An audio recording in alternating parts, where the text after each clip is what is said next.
అందరికీ నమస్కారం. Welcome to it's you TV. ఈరోజు మనతో పాటు ఉన్నారు సంతోష్ కుమార్ గణపాటి గారు. గురుగారితో మాట్లాడి కార్తీక మాసం యొక్క విశిష్టత గురించి, ఇంకా కార్తీక మాసంలో జరుపుకునే ఎన్నో విశిష్టమైన ప్రత్యేకమైన పండుగల గురించి తెలుసుకుందాం. నమస్కారం గురుగారు. నమస్కారం అమ్మా. గురుగారు, రేపు 5వ తారీఖు కార్తీక పౌర్ణమి ఎంతో విశిష్టమైందని చెప్పేసి అందరు కూడా భావిస్తారు కదా. మరి ఆ రోజు పాటించవలసిన విధి విధానాల గురించి తెలియజేస్తారా? సాధారణంగానండి కార్తీక మాసం మొత్తం వ్రతం చేసేవాళ్ళు చాలామంది ఉంటారు. అంటే కార్తీక మాసం 30 రోజులకు 30 రోజులు కూడా నదీ స్నానం చేసేవాళ్ళు, లేకపోతే చెరువులోనో బావిలోనో పుణ్య స్నానం చేసేవాళ్ళు ఉంటారు. 30 రోజులకు 30 రోజులు శివారాధన విష్ణువారాధన చేసేవాళ్ళు ఉంటారు. 30కి 30 రోజులు దీపారాధనలు చేసేవాళ్ళు ఉంటారు. 30 రోజులు ఏదో ఒక దానం చేసుకునే వాళ్ళు ఉంటారు. అయితే 30 రోజులు చేయలేని వాళ్ళు, మొత్తం మాసమంతా కూడా ఎవరైతే వ్రతం చేయలేరో, కార్తీక వ్రతం చేయలేరో వాళ్ళు కనీసం కార్తీక పౌర్ణమి నాడు ఇవన్నీ చేసినా కూడా మొత్తం మాసమంతా కూడా వ్రతం చేసిన ఫలితం వస్తుంది అని కార్తీక మహాత్మ్యం చెబుతూ ఉన్నది. అందువల్ల కార్తీక పౌర్ణమి ఒక్కరోజు ఉపవాసం ఉండి, కార్తీక పౌర్ణమి ఒక్కరోజు శివారాధన చేసి, కార్తీక పౌర్ణమి నాడైనా విష్ణువును పూజించి, కార్తీక పౌర్ణమి ఒక్కరోజు దీపమాల సమర్పణ, దీపం వెలిగించడం, కార్తీక పౌర్ణమి నాడు ఉపవాసం ఉండడం, కార్తీక పౌర్ణమి నాడు ఏదైనా దానం చేసుకోవడం, ఇవన్నీ కూడా చాలా విశేషంగా చెబుతూ ఉన్నారు. అందువల్ల మాసంలో ఏ నియమము పాటించిన వాళ్ళు, మాసమంతా ఏ పూజా పుణ్యము చేయని వాళ్ళు కార్తీక పౌర్ణమి నాడు ఒక్కరోజైనా చేయండి అనేటటువంటిది మొట్టమొదట మనకు పెద్దలు ఇచ్చినటువంటి మార్గం అండి. గురుగారు, మరి ఉపవాసం గురించి చెప్తారా? అసలు ఏ విధంగా ఉపవాసం చేయాలి రేపు అని? ఉపవాసాల్లో ఒక 4 రకాలు ఉన్నాయండి. 4 రకాల ఉపవాసాల్లోనూ కూడా నక్తము అని అంటాం. ముందు నక్తము అని అంటే పగలంతా ఉపవాసం ఉండి రాత్రి సూర్యాస్తమయం తరువాత నక్షత్ర దర్శనం చేసి భోజనం చేయడం, దానికి నక్త వ్రతం అని పేరు. కొంతమంది అలా చేయలేని వాళ్ళు ఉంటారు. వాళ్ళు ఏం చేయొచ్చట, మధ్యాహ్నం భోజనం చేసి రాత్రి తినకుండా ఉంటే ఏకభుక్తం అంటారు దాన్ని. అలా కూడా చేయొచ్చు. లేదా ఛాయానక్తం అని ఒకటి ఉంది. అంటే రమారమి సాయంత్రం ఒక 4:30 ప్రాంతంలో, 4 నుండి 5 మధ్యలో, అంటే ఒక మనిషి నిలబడినప్పుడు ఆ మనిషి యొక్క నీడ తనకంటే కూడా ద్విగుణీకృతమై, అంటే డబుల్ అయి ఉంటుంది. ఆ విధంగా మన నీడ మనకంటే కూడా డబుల్గా మనకి పెద్దగా కనిపించినప్పుడు, ద్విగుణీకృతం అక్కర్లేదు, మనకంటే కొంచెం పెద్దగా కనిపిస్తే చాలు అని కూడా కొంతమంది మహర్షుల అభిప్రాయం. కావున మన నీడ మనకంటే పెద్దగా కనిపించేటటువంటి సమయంలో భోజనం చేయడానికి ఛాయానక్తం అని పేరు. అలాగైనా కూడా చేయవచ్చు. అంటే సాయంత్రం ఒక 4 గంటల వరకు ఉపవాసం ఉండి భోజనం చేయడం కూడా కార్తీక మాసంలో విశేష ఫలాన్ని ఇస్తుంది. ఆ తర్వాత ముఖ్యంగా చెబుతూ ఉన్నారు అయాచితం అని అన్నారు. అంటే నాకు ఆకలేస్తుంది అన్నం పెట్టండి అని అడగకుండా ఎవరైనా పిలిచి పెడితే భోజనం చేయడం, ఇది కూడా ఒక విధానం. ఈ 3 రకాల ఉపవాసాలు కూడా కార్తీక మాసంలో చేయొచ్చు. పౌర్ణమి నాడైనా కూడా ఈ 3 ఏదో ఒకటి చేసుకోవచ్చు అని చెప్పేసి చెబుతూ ఉన్నారండి. ఇక కార్తీక పౌర్ణమి విషయానికి వస్తే కనుక, కార్తీక పౌర్ణమి నాడు త్రిపురోత్సవం అని చేస్తారు. ఎందుకు కార్తీక పౌర్ణమికి అంత మహత్వం వచ్చింది అని అంటే, త్రిపురాసురుడు అనే రాక్షసుడు ఉన్నాడు. ఆ రాక్షసుడికి 2 తమ్ముళ్ళు, మొత్తం వాళ్ళు 3 త్రిపురాసురులు అంటాం మనం. ఈ యొక్క 3 రాక్షసులు కూడా బ్రహ్మగారి వరం చేత వాళ్ళు విశేషంగా దేవతలను పీడిస్తూ ఉండేవారు. దేవతలకు చాలా ఇబ్బంది కలుగజేస్తూ ఉండేవారు. వాళ్లకు విశేషమైనటువంటి వరాలు చాలా ఉన్నాయి. అందువల్ల వాళ్ళను చంపడము, వాళ్ళ నుండి దేవతలకు పీడ వదిలించడం, ఇదంతా కూడా చాలా కష్టంగా ఉన్నటువంటి సందర్భంలో దేవతలంతా వెళ్ళి పరమశివుణ్ణి వేడుకున్నారు, త్రిపురాసురుణ్ణి సంహరించి మమ్మల్ని ఉద్ధరించు అని చెప్పేసి. ఆ విధంగా త్రిపురాసురుడు అనే రాక్షసుణ్ణి పరమశివుడు సంహరించినటువంటి రోజు కార్తీక పౌర్ణమి. అందువల్ల కార్తీక పౌర్ణమికి అంతటి విశిష్టత వచ్చింది. త్రిపురాసురుణ్ణి సంహరించి తమను ఉద్ధరించినటువంటి పరమశివుడికి దేవతలందరూ కూడా కైలాసానికి వెళ్ళి దీపాలు సమర్పించుకున్నారు. మీరు చూస్తే కనుక స్కాంద పురాణంలో కూడా మనకు కనిపిస్తుంది. తస్మిన్ దినే సర్వదేవైః దీపా దత్తాహరాయ చ సర్వథైవ ప్రదేయాశ్చ దీపాస్తు పరతుష్టయే. ఆ విధంగా ఆ రోజున మనం దీపాలు భగవంతుడికి సమర్పించుకోవాలి అని చెబుతూ కార్తీక పౌర్ణమి నాడు మరొక విశేషం చెబుతున్నారు. చాలామంది 360 ఒత్తులు తో దీపం పెడతారన్నమాట అండి. అంటే మొత్తం సంవత్సరం అంతా దీపారాధన చేసిన ఫలం వస్తుంది. అవును. నిజానికి 360 ఒత్తులతో దీపం పెట్టడం అనేది శాస్త్రంలో ఎక్కడా లేదు. శాస్త్రంలో ఉన్నది ఏమిటి అని అంటే 720 ఒత్తులతో దీపం పెట్టాలి. అంటే అక్కడ ఉద్దేశం ఏమిటంటే 2 ఒత్తులకు ఒక దీపం కింద లెక్క వేసుకున్నా కూడా 360 ఒత్తులు అనొచ్చు, తప్పు లేదు. కాకపోతే అందులో ఉండేది 720 ఒత్తులు. దానికి కూడా మనం చూసుకుంటే 20 సప్తశతకాః సహిత దీపవర్తయః దదద్దీపం పౌర్ణిమాయాం సర్వపాపైః ప్రముచ్యతే అన్నారు. 20 సప్తశతకాః 720 ఒత్తులు కలిగినటువంటి దీపాన్ని కార్తీక పౌర్ణమి నాడు పెట్టుకోవాలి అని చెప్పేసి చెబుతూ ఉన్నారు. ఎందుకు అని అంటే ఒక ఒత్తుతో మనం ఎప్పుడు దీపం పెట్టాం, కనీసం 2 ఒత్తులతో పెడతాం, లేకపోతే 3 ఒత్తులతో పెడతాం. ఆ రకంగా మనం చూసుకున్నప్పుడు ఒక్కొక్క దీపానికి 2 ఒత్తులు ఉండాలి కదా. కావున 720 ఒత్తులు అని స్పష్టంగా మనకు కార్తీక మాస మహాత్మ్యం స్కాంద పురాణంలో చెప్పబడింది. కార్తీక పౌర్ణమి నాడు మనం చేసేటటువంటి ఈ దీపారాధన ఏదైతే ఉందో 720 ఒత్తులది, లేకపోతే సాధారణంగా చేసేటటువంటి దీపమాల సమర్పణలు, ఆ సమయంలో చెప్పవలసినటువంటి శ్లోకం ఒకటి ఉంది. ఆ శ్లోకం చెప్పి మాత్రమే దీపారాధన చేయాలి. ఆ శ్లోకం చెబుతూ దీపారాధన చేయాలి, అది చెప్పకుండా చేయకూడదు. కీటాః పతంగా మశకాశ్చ వృక్షాః జలే స్థలే ఏ విచరంతి జీవాః దృష్ట్వా ప్రదీపం నచ జన్మ భాగినః భవంతు నిత్యం శ్వపచాహి విప్రాహ. చాలా అద్భుతమైనటువంటి శ్లోకం ఇది. కీటాహ పతంగాహ మశకాహ అన్నారు. అంటే దోమలు కావచ్చు, క్రిమి కీటకాలు కావచ్చు, ఈ విధమైనటువంటి సకల జీవులు, చెట్లు చేమలు, నీటిలో నివసించేటటువంటి నీటిలో తిరిగేటటువంటి జీవులు, భూమి మీద తిరిగేటటువంటి జీవులు, అలాగే భూమి మీద నివసించేటటువంటి హిందువుల్లో అన్ని వర్గాలకు చెందినటువంటి వాళ్ళు ఎవరైనా సరే ఈ యొక్క కార్తీక పౌర్ణమి దీపాన్ని దర్శిస్తే కనుక వాళ్ళకే ముక్తి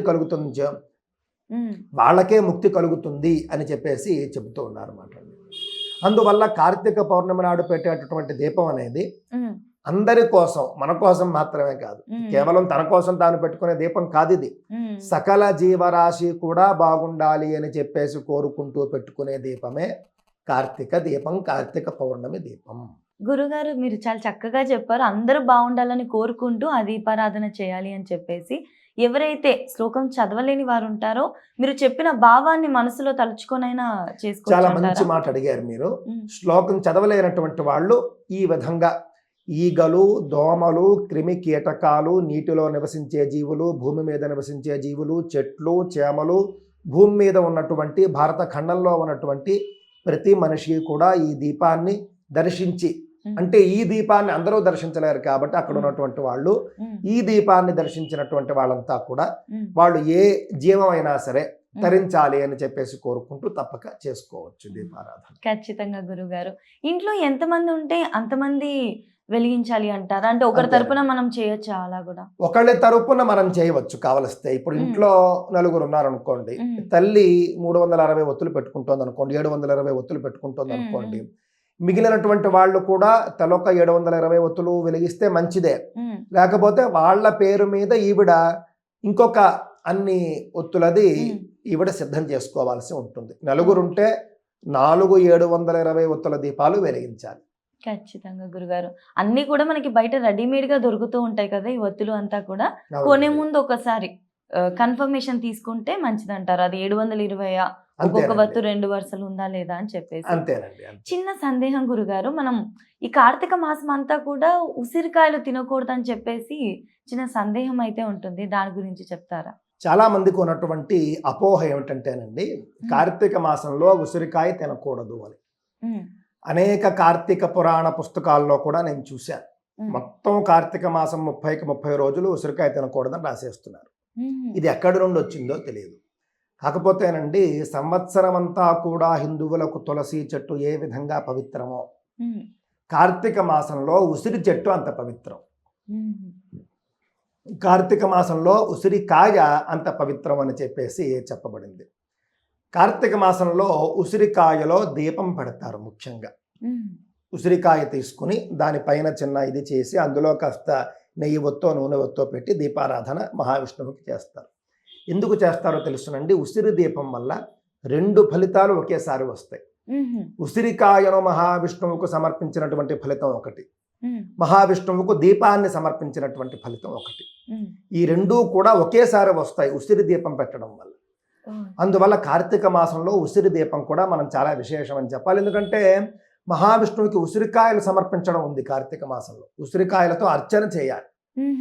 వన సమారాధన అని కార్తీక మాసంలో చేస్తారు. వన భోజనం అంటాం. నేటి రోజుల్లో అయితే మరి పిక్నిక్ లాగా మారిపోయాయి. కానీ వన సమారాధన అంటే ఒక తోటను ఎంచుకోవాలి. ఆ తోటలో ఖచ్చితంగా ఉసిరి చెట్టు ఉండాలి. ఉసిరి చెట్టు కింద మహావిష్ణువును పూజించి, అంటే విగ్రహ రూపంలో కానీ, ఫోటో రూపంలో కానీ, సాలగ్రామ రూపంలో కానీ మహావిష్ణువుకి పూజ చేసి ఒక అరగంట అయినా సరే ఆ ఉసిరి చెట్టు కింద ఉసిరికాయలు మహావిష్ణువుకి సమర్పించి, అంటే 108 ఉసిరికాయలు తెచ్చుకొని 108 ప్రదక్షిణలు చేస్తూ, ఒక ప్రదక్షిణకి ఒక ఉసిరికాయ ఉసిరి చెట్టు కింద మహావిష్ణువుకు సమర్పించుకుంటూ 108 ప్రదక్షిణలు చేస్తారు వన సమారాధన నాడు. అంటే ఉసిరి చెట్టు కింద మహావిష్ణువుని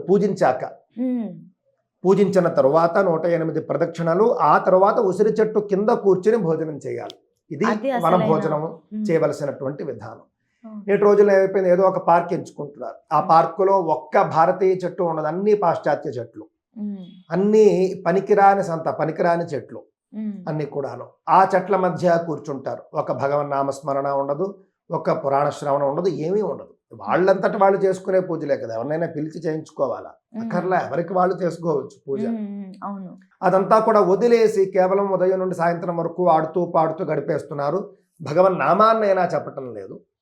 కావున తప్పక మీరంతా ఏ విధంగా అయితే వన సమారాధన చేస్తున్నారో చేయండి. దాంతో పాటుగా 1 గంట భగవంతుడికి కేటాయించండి. ఉసిరి చెట్టు కింద భోజనం చేయండి. వన భోజనం ఎలాగో చేస్తున్నారు, ఖర్చు ఎలాగో పెడుతున్నారు కదా, ఉసిరి చెట్టు ఉన్నటువంటి తోటను ఎంచుకోండి, ఉసిరి చెట్టు ఉన్నటువంటి పార్క్ని ఎంచుకోండి. ఉసిరి చెట్టు కింద మహావిష్ణువుని పూజించుకోండి. 1 అరగంట అయినా సరే విష్ణు సహస్రం పారాయణ చేసుకోండి. ఉసిరికాయలు సమర్పించండి, ఉసిరి దీపాలు సమర్పించండి, ప్రదక్షిణలు చేయండి. అప్పుడు ఇంక మీరు చక్కగా కాసేపు ఆడుకోండి, పాడండి, ఇంక మీ ఇష్టం. మళ్ళీ భోజన సమయానికి అక్కడికే వచ్చి భోజనం చేసుకోండి. ఇలా చూసుకున్నప్పుడు ఉసిరికాయలు మహావిష్ణువుకి సమర్పించడం చాలా విశేషం. కార్తీక మాసంలో ఉసిరి చెట్టు కింద భోజనం చేయడం చాలా విశేషం. ఉసిరికాయల మాల తయారు చేసుకుని మహావిష్ణువుకి సమర్పించి అది మనం ప్రసాదంగా ధరించడం చాలా విశేషం. ధాత్రీ ఫల విలిప్తాంగ అని అన్నారు. సర్వ పాపై ప్రముచ్యతే. ఈ యొక్క ఉసిరికాయల మాల ఎవరైతే ధరిస్తారో కార్తీక మాసంలో పాపాలను పోగొట్టుకుంటారు. అదే విధంగా ధాత్రీ ఫల కృతాహార నరో నారాయణో భవేత్. ఎవరైతే ఉసిరికాయను కార్తీక మాసంలో ఆహారంగా తీసుకుంటారో, అంటే విశేషంగా చెబుతున్నది ఏంటంటే ఉసిరికాయను నేరుగా తినకండి, ఉసిరికాయ ఆవకాయ రూపంలో కానీ పచ్చడి రూపంలో కానీ తినండి అని చెప్పేసి ఎక్కువ మంది చెబుతూ ఉన్నటువంటి విధానం. అంతేకాని ఉసిరికాయ పూర్తిగా నిషేధం అనుకోకూడదు. ఉసిరికాయను నేరుగా తినకండి, ఉసిరికాయతో పచ్చడి చేసుకోండి, ఆహారం చేసుకోండి, ఆవకాయ చేసుకోండి మొదలైనటువంటివి చెబుతూ ఉన్నారు. కార్తీక మాసంలో ఉసిరికాయ తిన్నవాడు సాక్షాత్తు నారాయణుడితో సమానమవుతాడు అని చెప్పేసి మనకు అక్కడ కనిపిస్తూ ఉన్నటువంటి విషయం అండి. కావున కార్తీక మాసంలో ఉసిరి చెట్టును ఉసిరికాయలను దూరం చేసుకోకండి. ఉసిరి రసంతో స్నానం చేయడం కూడా కార్తీక మాసంలో విశేషం. చాలా మందికి తెలియదు. ఉసిరి రసం తీసి మనం స్నానం చేసే నీటిలో కలుపుకొని స్నానం చేయాలి. అలా చేస్తే కూడా అద్భుతమైనటువంటి పుణ్యం కలుగుతుంది. ఆరోగ్యానికి ఆరోగ్యం.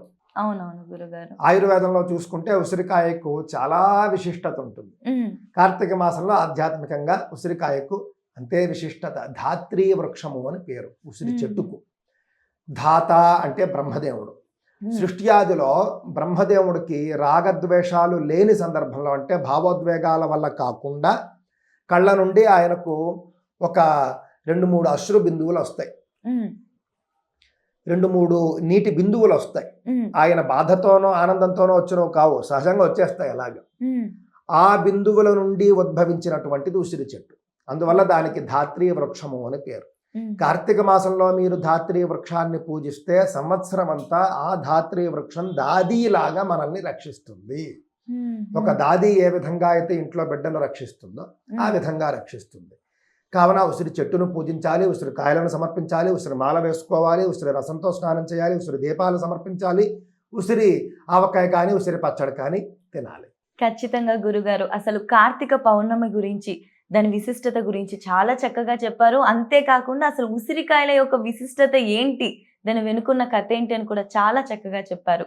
ధన్యవాదాలు గురుగారు. నమస్కారం.